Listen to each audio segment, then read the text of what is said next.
युधिष्ठिर ने भगवान श्री कृष्ण से पूछा, भगवान कृपा करके यह बताइए कि माघ मास के शुक्ल पक्ष में कौन सी एकादशी होती है, उसकी विधि क्या है तथा उसमें किस देवता का पूजन किया जाता है। भगवान श्री कृष्ण बोले, राजेंद्र, माघ मास के शुक्ल पक्ष में जो एकादशी होती है उसका नाम जया है। वह सब पापों को हरने वाली उत्तम तिथि है। पवित्र होने के साथ ही पापों का नाश करने वाली तथा मनुष्यों को भाग और मोक्ष प्रदान करने वाली है। इतना ही नहीं, वह ब्रह्महत्या जैसे पाप तथा पिशाचत्व का भी विनाश करने वाली है। इसका व्रत करने पर मनुष्यों को कभी प्रेत्योनि में नहीं जाना पड़ता। इसलिए राजन, प्रयत्नपूर्वक जया नाम की एकादशी का व्रत करना चाहिए। एक समय की बात है, स्वर्गलोक में देवराज इंद्र राज्य करते थे। देवगण पारिजात वृक्षों से युक्त नंदनवन में अप्सराओं के साथ विहार कर रहे थे। 50 करोड़ गंधर्वी के नायक देवराज इंद्र ने स्वेच्छानुसार वन में विहार करते हुए बड़े हर्ष के साथ नृत्य का आयोजन किया। गंधर्व उसमें गान कर रहे थे, जिनमें पुष्पदंत, चित्रसेन तथा उसका पुत्र ये 3 प्रधान थे। चित्रसेन की स्वी का नाम मालिनी था। मालिनी से एक कन्या उत्पन्न हुई थी, जो पुष्पवंती के नाम से विख्यात थी। पुष्पदंत गंधर्व का एक पुत्र था, जिसको लोग माल्यवान कहते थे। माल्यवान पुष्पवंती के रूप पर अत्यंत मोहित था। ये दोनों भी इंद्र के संतोषार्थ नृत्य करने के लिए आए थे। इन दोनों का गान हो रहा था। इनके साथ अप्सराएं भी थीं। परस्पर अनुराग के कारण ये दोनों मोह के वशीभूत हो गए। चित्त में भ्रांति आ गई, इसलिए वे शुद्ध गान न गा सके। कभी ताल भंग हो जाता था तो कभी गीत बंद हो जाता था।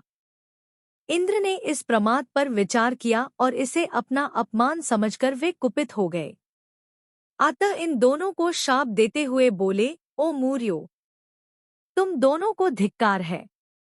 तुम लोग पतित और मेरी आज्ञा भंग करने वाले हो, अतः पति पत्नी के रूप में रहते हुए पिशाच हो जाओ। इंद्र के इस प्रकार शाप देने पर इन दोनों के मन में बड़ा दुख हुआ। वे हिमालय पर्वत पर चले गए और पिशाचोनी को पाकर भयंकर दुख भोगने लगे। शारीरिक पातक से उत्पन्न ताप से पीड़ित होकर दोनों ही पर्वत की कंदराओं में विचरते रहते थे। एक दिन पिशाच ने अपनी पत्नी पिशाची से कहा, हमने कौन सा पाप किया है जिससे यह पिशाचोनी प्राप्त हुई है। नरक का कष्ट अत्यंत भयंकर है तथा पिशाचोनी भी बहुत दुख देने वाली है। अतः पूर्ण प्रयत्न करके पाप से बचना चाहिए। इस प्रकार चिंतामग्न होकर वे दोनों दुख के कारण सूखते जा रहे थे। दैवयोग से उन्हें माघ मास के शुक्ल पक्ष की एकादशी की तिथि प्राप्त हो गई। जया नाम से विख्यात वह तिथि सब तिथियों में उत्तम है। उस दिन उन दोनों ने सब प्रकार के आहार त्याग दिए, जल पान तक नहीं किया, किसी जीव की हिंसा नहीं की, यहाँ तक कि खाने के लिए फल तक नहीं काटा। निरंतर दुख से युक्त होकर वे एक पीपल के समीप बैठे रहे। सूर्यास्त हो गया। उनके प्राण हर लेने वाली भयंकर रात्रि उपस्थित हुई। उन्हें नींद नहीं आई। वे रतिया और कोई सुख भी नहीं पा सके। सूर्योदय हुआ, द्वादशी का दिन आया। इस प्रकार उस पिशाच दंपति के द्वारा जया के उत्तम व्रत का पालन हो गया। उन्होंने रात में जागरण भी किया था। उस व्रत के प्रभाव से तथा भगवान विष्णु की शक्ति से उन दोनों का पिशाचत्व दूर हो गया। पुष्यवंती और माल्यवान अपने पूर्व रूप में आ गए।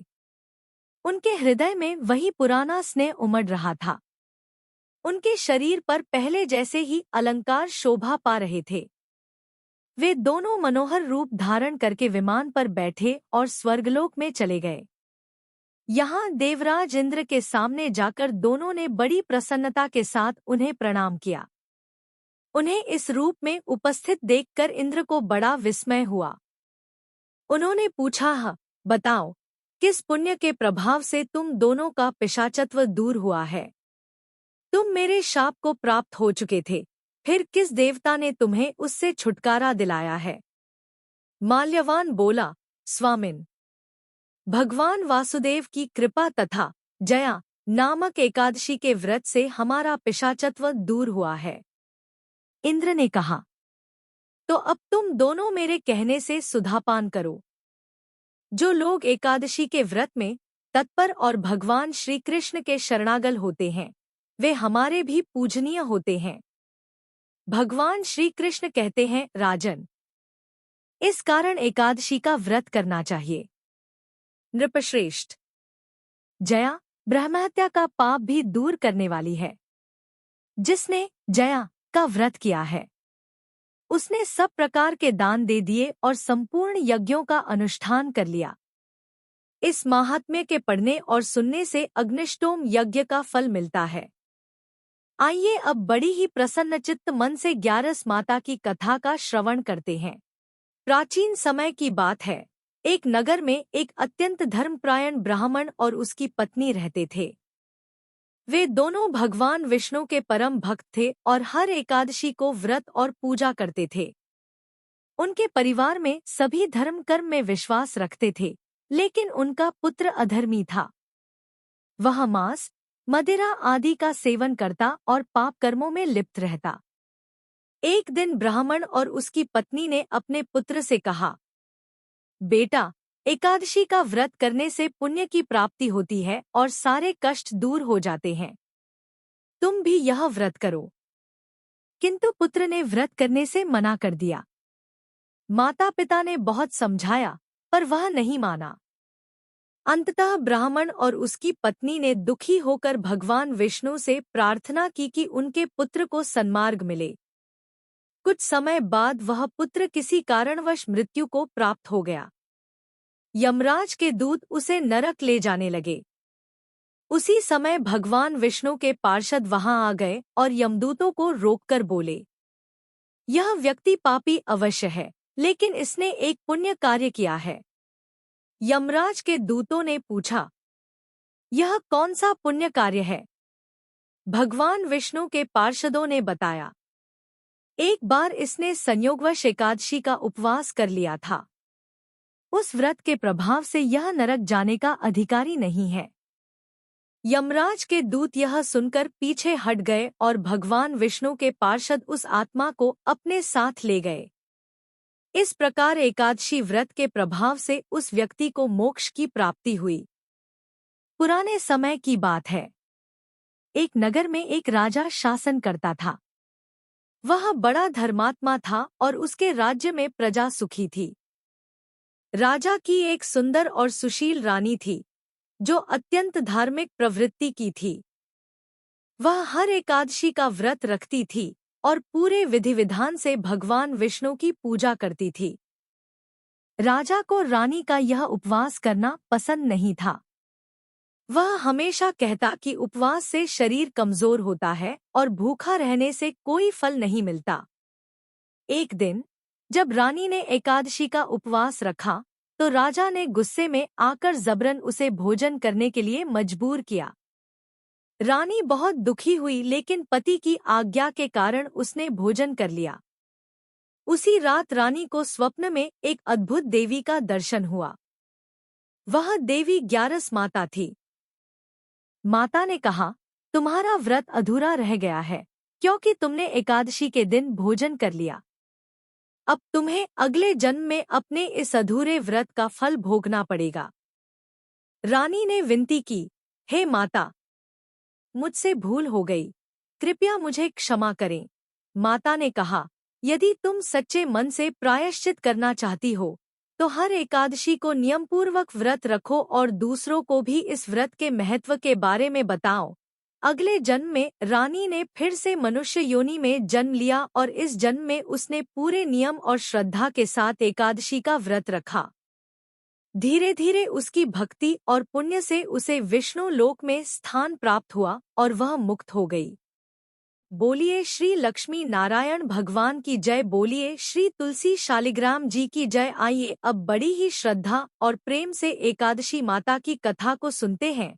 बिना इस कथा को सुने एकादशी का व्रत पूर्ण नहीं माना जाता है। एक बार एक बूढ़ी माँ ने एकादशी का व्रत रखा, बड़े ही भाव भक्ति से पूजा अर्चना की। उन्हें वृद्धा अवस्था में क्या बाधा थी, वे तो अपने पुत्र पत्रों की सुख सुविधा के लिए व्रत रखने लगी थी। वे दिन भर तो जरा कठोर मन करके अपनी प्यास को रोके रही, दिन में पूजा पाठ किया, कथा सुनने गई और पंडित जी को मिट्टी के पात्र में भरकर पानी और ऋतु फल दान में दिए। उन्हें गर्मी के कारण बहुत बेचैनी हो रही थी, इस कारण से बड़ी देर तक पानी में पड़ी रही और पानी के कुल्ला करती रही, मुंह धोती रही। तब कहीं थोड़ा बहुत धैर्य पाया। धूप तो तेज पड़ ही रही थी, इस कारण बार बार मुंह सूख रहा था। बूढ़ी माँ बहुत बेचैन हो रही थी, एक तो बुढ़ापा और दूसरा यह भयंकर गर्मी। वृद्धावस्था की स्थिति तो कुछ दूसरी ही प्रकार की होती है। जैसे जैसे रोध हो के दिन कट पाए, अब पहाड़ सी रात सामने थी, उसका कटना बड़ा ही कठिन दिखाई दे रहा था। खटिया पर पड़े शांति नहीं मिल रही थी, वे बार बार करवट बदल रही थी। अनेक बार वे बाहर जाती और भीतर आती, उन्हें घर के अंदर शांति नहीं थी। वे पड़ी पड़ी एकादशी माता का स्मरण करती रही। वे कहती रही कि हे माता जी, आप मेरी लाज रखिएगा, आप ही मुझे शक्ति दे दीजिएगा जिससे मैं भली भांति आपका व्रत कर सक और यह पहाड़ सी रात शांति पूर्वक व्यतीत हो सके। प्यास के कारण बूढ़ माँ की बेचैनी तो बढ़ ही रही थी। उन्होंने धैर्य रखने का बहुत प्रयास किया, किंतु सहनशीलता की सीमा टूट गई और वे घबराकर एकदम चिल्ला पड़ी, बोली बचाओ बचाओ। अम्मा का चिल्लाना सुनकर परिवार भर के नर नारी, बच्चे और पड़ोसी एकत्रित होकर बूढ़ी अम्मा की खटिया के सम पहुंच गए। सबने पूछा, अम्मा जी आपको क्या हुआ, आप क्यों चिल्ला रही हैं? आप इस वृद्धावस्था में यह कठिन व्रत क्यों कर रही हैं? अम्मा जी ने कहा, शक्ति से ही भक्ति होती है। थोड़ी ही देर में वे फिर से बोली, अरे हमारे तो प्राण ही निकले जा रहे हैं, मेरी छाती पर ठंडे पानी का घड़ा रख दीजिए।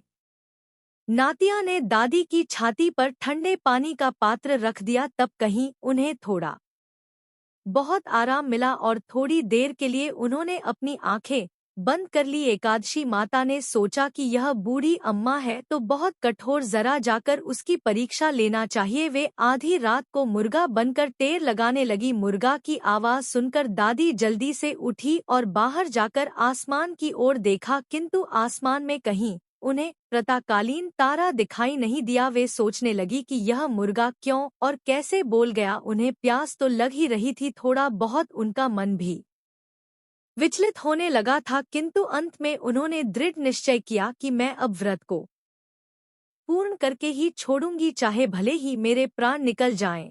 यह सोचकर फिर वे खटिया पर शिथिल होकर लेट गई। थोड़ी ही देर में एकादशी माता ने उकी फिर से परीक्षा लेनी चाहिए। एक छोटी सी बालिका एक गिलास में शरबत लेकर उनके सिरहाने खड़ी हो गई और जोर से बोली, दादी जी सवेरा हो गया है, आप हाथ मुंह धोकर शरबत पी लीजिए। पहले तो शरबत का गिलास देखकर उनका मन ललचा लगा, किंतु अचानक व्रत का स्मरण हो आया और उन्होंने सोचा कि मैं किसी भी प्रकार से अभी शरबत नहीं पी सकती हूँ, और वे शांतिपूर्वक अपनी पर लेट गई। फिर थोड़ी ही देर में ऐसा लगा जैसे किसी ने उन्हें पानी के कुएं में पटक दिया हो। वे बड़ी देर तक उस कुएं में पांव चलाती रही, किंतु उन्होंने अपने मुंह में पानी की एक बूंद भी नहीं जाने दी और वे दृढ़ता पूर्वक अपना व्रत पालती रही। थोड़ी ही देर में ना जाने कहां से सामने आग जलने लगी, जिससे भारी गर्मी बढ़ने लगी। प्यास के कारण प्राण निकलने लगे, किंतु बूढ़ी अम्मा का कुछ भी नहीं बिगाड़ पाया। वे जहां की तहां मुस्कुराती हुई सी बैठी रही। थोड़ी ही देर में बाहर प्रकाश दिखाई देने लगा, ऐसा लगा कि जैसे सवेरा हो गया हो। बूढ़ी अम्मा ने जब बाहर निकल कर देखा तो समझ गई कि अभी सवेरा होने में 3-4 घंटे की देरी है। यह जानकर वे शांतिपूर्वक इधर उधर घूमने फिरने लगी। एकादशी माता यह बात अच्छी तरह से समझ गई कि यह बूढ़ी अम्मा किसी भी प्रकार से अपने व्रत से नहीं टल सकती हैं।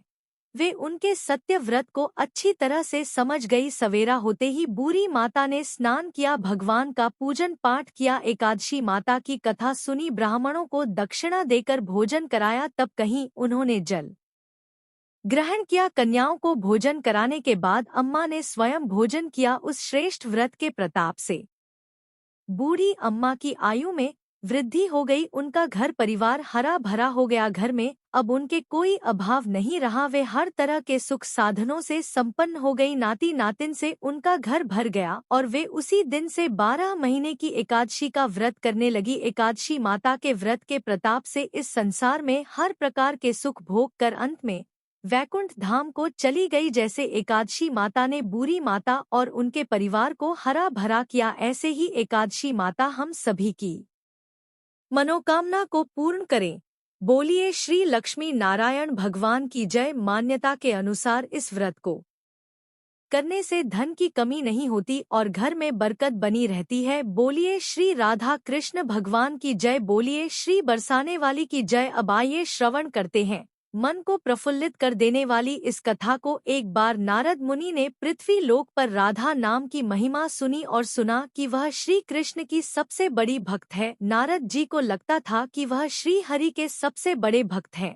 अपने मन की शंका का निवारण करने के लिए नारद जी श्री कृष्ण जी के पास गए। श्री कृष्ण जी तो अंतर्यामी है, समझ गए कि नारद जी के मन में क्या शंका चल रही है। श्री कृष्ण जी ने सोचा नारद जी को राधा रानी के प्रेम और भक्ति का अनुभव करवाना ही पड़ेगा। जब नारद जी श्री कृष्ण के पास आए तो श्री कृष्ण अपना सिर पकड़कर बैठे थे। नारद जी ने श्री कृष्ण जी से पूछा कि प्रभु आपको क्या हुआ है। तब श्री कृष्ण जी कहने लगे नारद जी मेरे सिर में बहुत दर्द है। नारद जी ने पूछा प्रभु आपके इस दर्द का निवारण कैसे होगा। तब श्री कृष्ण जी ने कहा अगर कोई मेरा सच्चा भक्त अपने चरणों को धोकर उसका चरणामृत मुझे पिलाए तो मेरे सिर का दर्द ठीक हो जाएगा। नारद जी सोचने लगे कि मैं श्री हरि का सच्चा भक्त हूँ, लेकिन श्री कृष्ण को अपने चरणों का चरणामृत पिलाने से मुझे नरक तुल्य पाप लगेगा, इसलिए ऐसा पाप मैं अपने सिर पर नहीं ले सकता। नारद जी ने रुक्मिणी जी से और बाकी रानियों से इस समस्या को सुनाया, लेकिन कोई भी इस पाप को अपने सर पर लेने को तैयार न हुआ। नारद जी को राधा रानी की याद आई कि वह भी तो श्री कृष्ण जी की सच्ची भक्त है। नारद जी ने जाकर सारा प्रसंग राधा रानी को सुनाया। राधा रानी ने उसी समय एक बर्तन